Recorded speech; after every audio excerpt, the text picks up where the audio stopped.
Yo Bakayalo Konoyalo. Avant de commencer la vidéo, je tenais à vous dire qu'on a ouvert un nouveau Discord. Rejoignez-nous sur Discord, il y a une ambiance de malade. Il y a aussi des abonnés qui sont aussi des jeunes youtubeurs qui prennent la parole. Ils sont les bienvenus pour participer à des lives. On discute théorie, volonté du feu, on parle de Dragon Ball, de One Piece, de plein d'autres mangas. Discord, c'est le feu les amis, rejoignez-nous, le lien est en description. Review de l'épisode 12 de Dai no Daibuken, et franchement, j'ai pas grand chose à dire.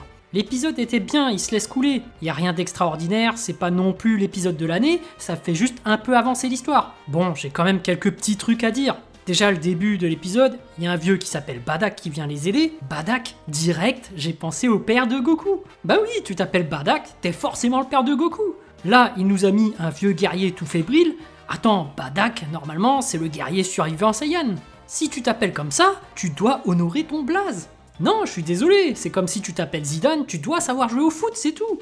Enfin bref, Bardak qui va les secourir et qui va leur permettre de s'entraîner, et voilà, tout l'épisode réside sur cet entraînement. Bon, faut noter que c'est Pop qui a eu l'idée du Raiden. On peut en déduire que c'est lui, le stratège de la bande. En plus, toi-même tu sais que dans les jeux vidéo, les mages ils ont plus d'intelligence, c'est plutôt eux qui élaborent les stratégies, et d'ailleurs cette intelligence leur donne plus de puissance magique. Donc voilà, moi ça me surprend pas que c'est Pop qui propose de maîtriser le Raiden. Ensuite dans l'épisode, il y a Dai qui va apprendre à maîtriser, à viser avec ce Raiden. Voilà, il n'y a pas grand chose à dire. Par la suite, ils vont dans le donjon, ils y vont pour récupérer Mam, elle qui était prisonnière, mais qui a réussi à sortir grâce à Gomeshan. Après, il y a un truc bizarre. Elle arrive dans une salle, elle tombe sur un coffre et l'ouvre pour avoir un objet magique. Bon, qu'est-ce qu'il fait là le coffre ? On est d'accord que bon, dans un jeu vidéo, c'est assez classique. Mais là, Yunkel, il habite ici, et il est jamais entré dans cette salle. Il a jamais ouvert ce coffre. C'est bizarre, non? C'est comme si chez toi, il y a un cambrioleur qui vient, et il te vole un coffre qui contient 10 millions d'euros. Normal, tu savais pas que t'avais ça. En plus, dans une pièce où il y a qu'un coffre. C'est même pas des meubles qui le cachent, non.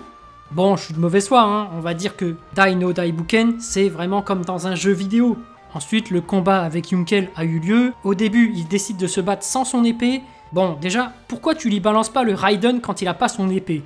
Parce que normalement, la foudre, elle passe au travers de l'armure. Donc il n'y a pas besoin qu'il sorte son épée en théorie. Et puis bon, dans le principe que l'armure est anti-magique, la foudre ne devrait pas marcher. Parce que si c'est du métal, ben le sort de feu, ça doit quand même marcher. C'est pas parce que t'as une armure de métal que tu ne crains pas le feu. Parce que le métal brûlant, ça fait mal quand même.